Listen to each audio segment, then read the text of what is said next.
আসসালামু আলাইকুম।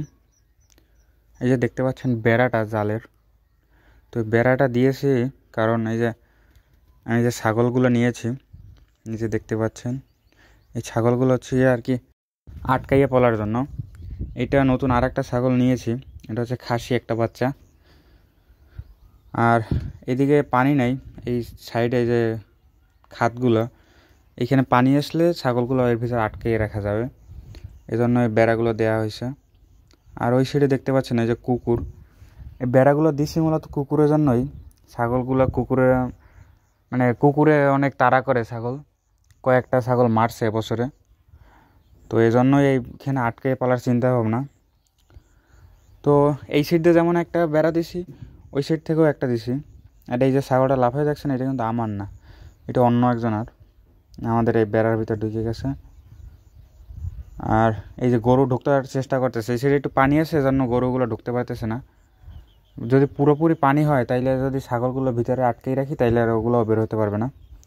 চারিদিকেই হচ্ছে পানি আসবে, ওইখানে ওই সাইডেও খাদ, মাঝে একটা খাদ আছে, কিন্তু এইটা ওই সাইডে জয়েন্ট আছে, এজন্য আর কি এখান থেকে বের হইতে পারবে না।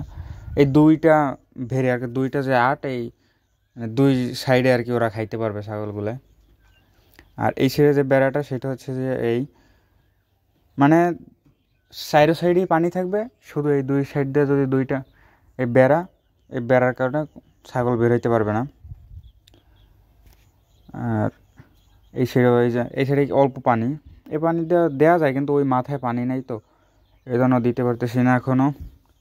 কয়েকদিনের ভিতরে পানি আসবে, তারপরে দিয়ে দেবো এর ভিতরে, তো তখন একটু চিন্তা মুক্ত থাকবো। আর এই সাইডে হচ্ছে গিয়ে এই সাইডের যে গ্যাপটা, এটা হচ্ছে গিয়ে মানে কাটা হয় না এখন। এখন একটু কাটা বাকি আছে, যে কাটতেছে এখানে কিন্তু কৃষি দেবে, মানে এখানে আর 3-4 মাস পরে কৃষি দেবে প্রতিটা। যে মাটি দেখতে পাচ্ছেন, মাটি কাটছে ওই সাইডে, আর এই যে আটগুলো, এগুলো প্রতিটাই কৃষি দেবে, মিষ্টি কুমড়া অথবা শশা দেবে। আর এইটা কাটা হয় নাই এখনও, এটা কাটার পরেই আমরা নতুন পানি উঠাইতে পারবো। তারপর এখানে মাছ ফলানো হবে কিছু। তো ধন্যবাদ সবাইকে, আল্লাহ হাফেজ।